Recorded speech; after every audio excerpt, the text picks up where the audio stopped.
Setiap pagi, pengrajin bambu dan istrinya bangun di depan gubuk jerami tua mereka. Setelah sarapan sederhana, mereka pergi ke hutan bersama, menebang bambu, membawanya pulang untuk membuat peralatan, dan membawanya ke pasar untuk ditukar dengan sejumlah uang yang sedikit. Mereka miskin, tidak memiliki anak, tetapi tidak pernah mengeluh. Hari-hari mereka damai dan bahagia. Selama kita masih bisa pergi ke pegunungan bersama setiap hari, hari-hari ini sudah sangat baik. Suatu hari, jauh di dalam hutan bambu, mereka menemukan sebatang bambu yang aneh. Di tengah batang bambu itu, cahaya lembut seperti bulan purnama berkilauan.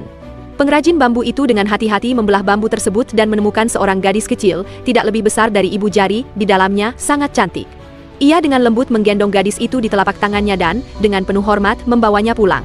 Saat ia membuka telapak tangannya, cahaya menerangi seluruh rumah. Apakah ini benar-benar anak biasa?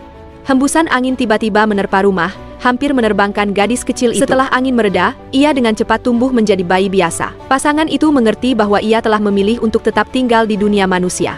Sejak hari itu, kehidupan pengrajin bambu itu mulai makmur.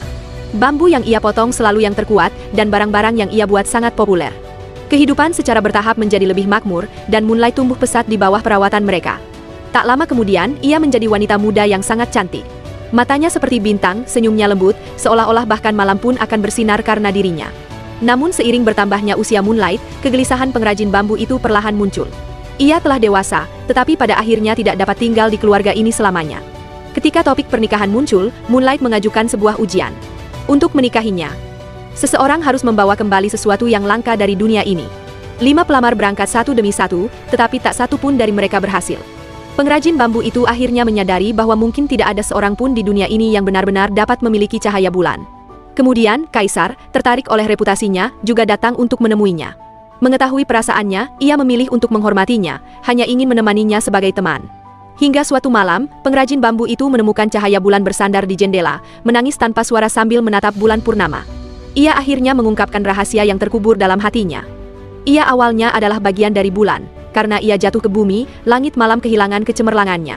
Pada malam tanggal 15, bangsanya akan datang untuk membawanya kembali. Malam itu, fajar menyingsing, suara seruling memenuhi udara, dan seorang peri turun dengan perahu terbang. Cahaya bulan mengenakan jubah putih bersih dan memeluk orang tuanya erat-erat. Bulan di langit malam kembali purnama dan terang. Kaisar tidak pernah menikah lagi. Pengrajin bambu itu merobohkan rumah barunya dan kembali ke gubuk jerami lamanya, hanya agar cahaya bulan dapat masuk ke rumahnya tanpa halangan. Setiap malam setelah itu, cahaya bulan akan dengan tenang jatuh ke rumahnya. Pengrajin bambu dan istrinya menjalani hidup mereka dengan tenang dan damai, ditemani oleh cahaya bulan.